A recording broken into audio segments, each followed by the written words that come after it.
I have Traci Mausolf here, and she is a mindfulness coach for parents and educators. And I am super excited to have met Traci because we have something in common. We both believe that modeling self-care as normal for our kids is going to allow a ripple effect to the next generation. It's going to create habits in our kids that allows them to live happier lives from a young age because we are modeling it ourselves. So Traci actually takes it a whole step further, and she models self-care as a family affair. She brings the kids into it. So self-care is not just for self. Welcome, Traci. I'm so excited to have you today. Thank you so much. Thanks for having me. I'm excited about this. So Traci, I'm super curious, what made you become a mindfulness coach? Oh, stress. I, the hamster wheel we're on as parents, and I am a teacher as well. So, I taught 27 years in public and private education on two different continents in the United States and in Germany.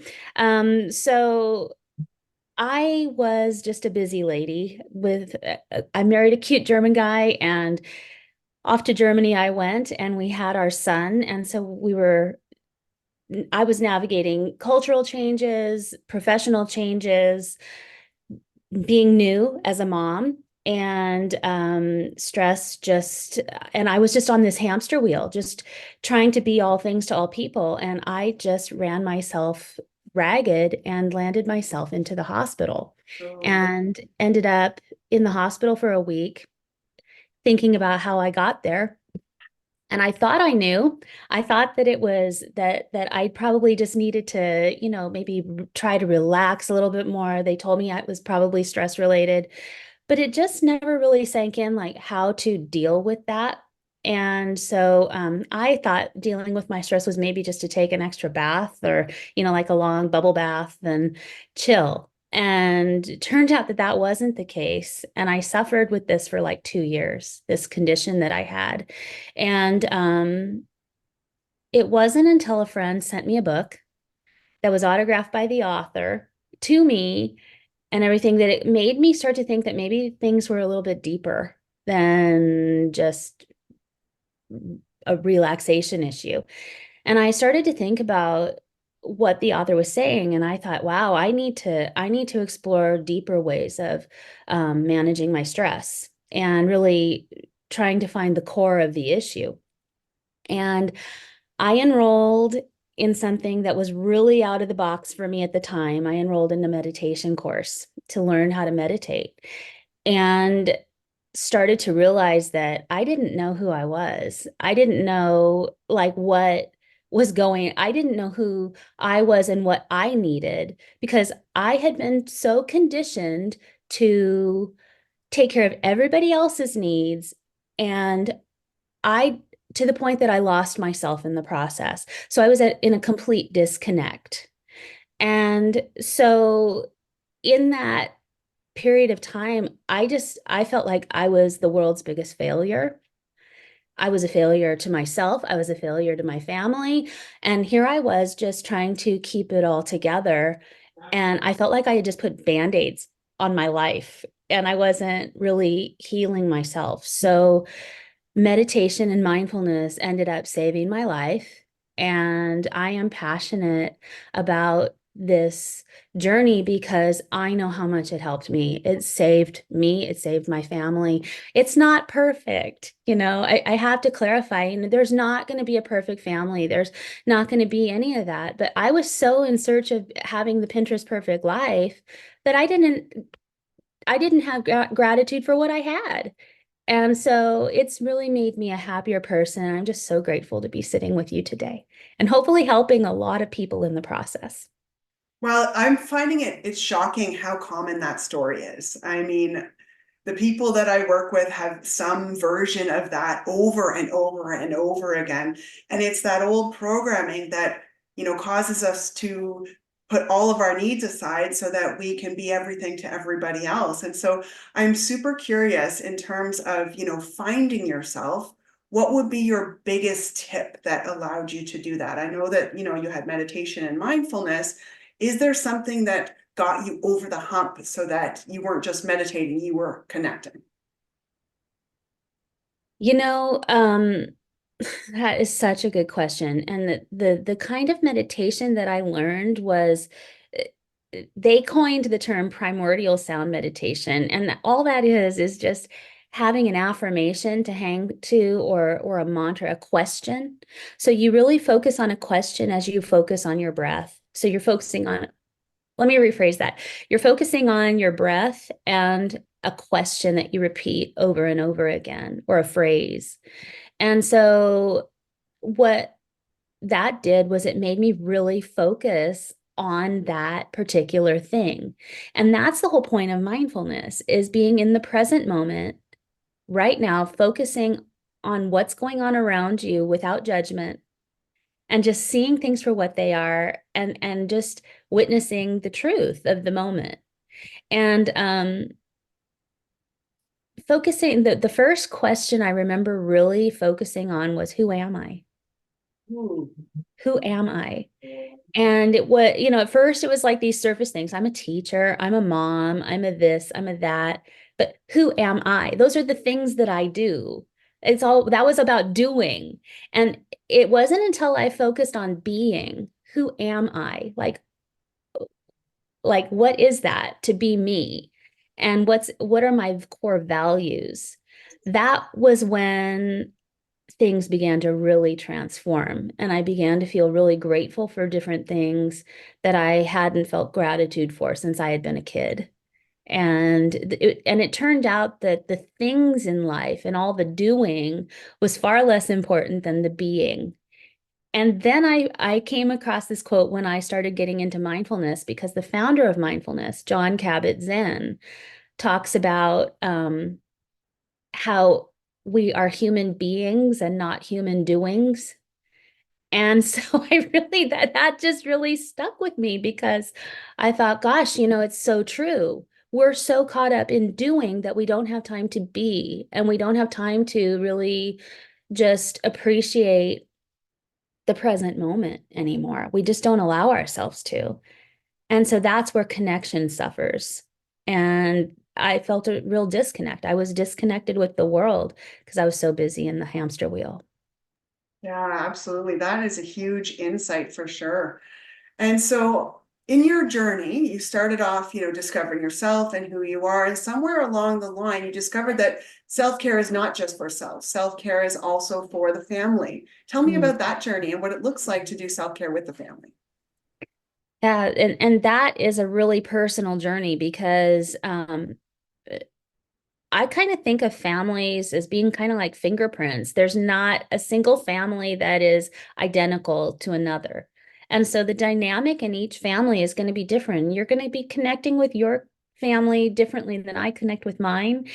But there are always things that people have in common, common interests, common things that are funny, the things that just that connect us all together. Those when it clicks and when it doesn't. And so for me, for my husband and I, a common connection is gardening. We're both gardening nerds. We love to get out and plant our own vegetables and stuff like that. And my son and I, we connect over music. Um, and the three of us together, we love to get out in nature and go do things and experience nature. So we connected in those ways. Those were ways that we all found companionship, connection, and balance. And that's what self-care is all about. It isn't going to the spa and, having the cucumbers on your eyes and the mask and all, and then having your nails done. It's about, how do you connect with yourself and with the people who are closest to you in ways that are balancing and nurturing for every single member of the family. So if you connect over kayaking, go kayaking more. Plan it into your life. If you connect over, like us, every holiday, it's like the thing that we all look forward to. We build a gingerbread house together. We mix the ingredients, we roll it out, we plan it, we build it, we decorate it, and we just enjoy that time together. And we play our music and all of that. That's a fun connection thing. If it's putting a puzzle together. Those are those quality times that only you can really decide for yourself. But also just something else that really worked wonders for us were morning and evening rituals. Like you do your hygiene ritual every morning, right? Everybody brushes their teeth and gets ready in the morning. Well, what about some quality time to just have a quick breath of air together, and just sit together and maybe breathe or maybe talk about your intention for the day. And hey, what's important to you today? What do you really want to focus on today? Or what are you happy about today? What are you looking forward to?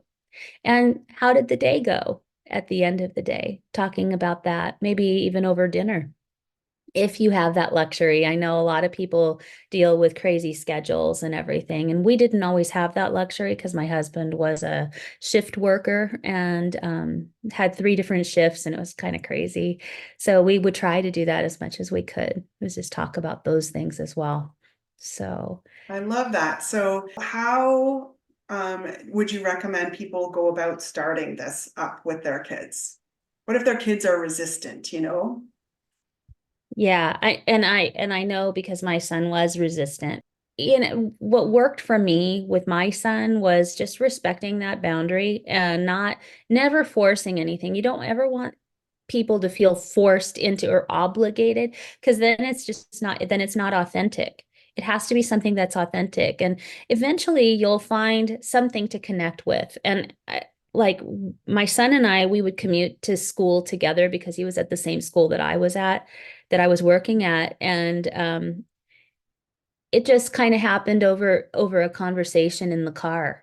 And it takes really deep listening on your side to listen to what is really important to them. And eventually you'll find a way in.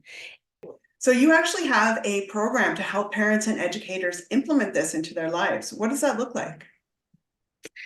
So it's an 8-week program that empowers them to use mindfulness to deepen the relationships with the kids that they serve or are raising.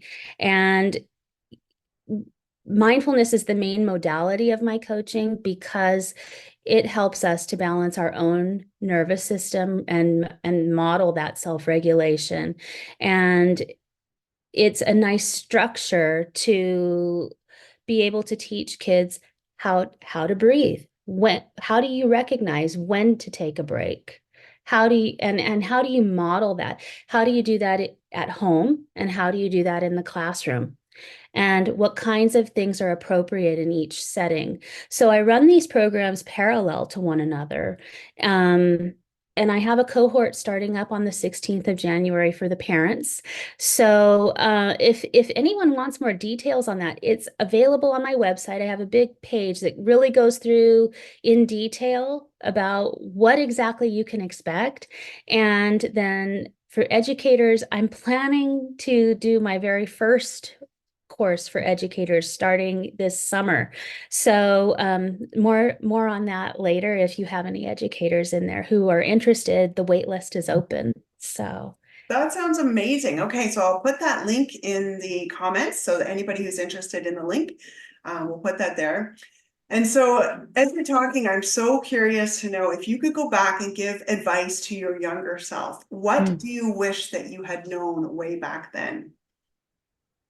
I wish that I had known that mindfulness and meditation would help me to stay more regulated and help me to know myself better, know what I needed better, and help me to care for myself better, and ultimately make better decisions that would have benefited myself and my family. What do you think would have happened if you hadn't found mindfulness and you hadn't found this way out of the dark hole you were in? I would have been a very bitter, miserable person, stuck in a job that I hated. I mean, I didn't hate the kids. I hated the politics that were there. I was just, it wasn't a, it wouldn't have been a happy outcome. And I would have just been a very sad, bitter person. And I don't like that. I'm Yeah. glad. I'm really grateful. So this has changed the relationship with your family as well. And so how do you think that that has shifted your relationship with your children and your spouse? And moving into the future, what does that mean for you and your family? Ooh, that's a good question. And I think that the main thing that has changed and really shifted through this whole experience, I've learned that when we focus on our intentions and on what we're grateful for and how we tend to be more cognizant of how we speak to one another, and we speak with a lot more care, and we choose our words more carefully, and that builds trust and deepens connection. So the way my husband and I actually noticed patterns in our communication, and we still sometimes will notice that we fall into it. And then but we're quicker to notice it and say, oops, you know what? Do you notice it? And then we rephrase things, and we start to try to build that connection again, so that the way we speak to one another has really transformed our relationships and building more trust. And it's a much more positive atmosphere, I would say. It's like mindfulness in communication. That's cool. Mindful communication, exactly that. Yeah. Yeah. Yeah. And a book, I can recommend a really good book if anybody's interested in and it's kind of where a lot of this has come from is Nonviolent Communication by Marshall Rosenberg. There are some great word suggestions for words, descriptive things about how things make me feel. So when you do this, it makes me feel, and this is what I need. Well, when I didn't even know who I was, I didn't know what I needed. So I needed all of that. And it's taken me time, but if you have time and the willingness to dive into this, you're going to come out on the other side a much happier person. And I wouldn't trade it for the world. It's not been easy. Life is messy though, and life isn't easy. So if you're gonna invest in doing some work, gosh, do something that's gonna make you happier and make your family happier and just overall a much nicer place to be. Amen to that. Absolutely. Yeah, right? Yes. So, how can people connect with you? I'm going to put your link in the comments, but is there another way that they can get a hold of you? What's the best way? Oh, well, you can always go to my website for sure. I am on LinkedIn. You can find me on Instagram, Facebook. I'm even on TikTok. So that's my latest experiment. So Cool. yeah, yeah. All right. Any final words or pieces of advice you want to give to the group before we sign off? Don't give up. Just invest in yourself. You are worth it. Your family is worth it. And if you're in a place where things are looking pretty grim right now, know that there's light at the end of the tunnel, and there's a lot of support out there to help you. So, and Yeah. thank you, Christina, for this amazing group. We will see you next time. Mwah. Bye bye. Join me in my Blissfully Busy Facebook group to see if we can figure out how to dodge burnout together.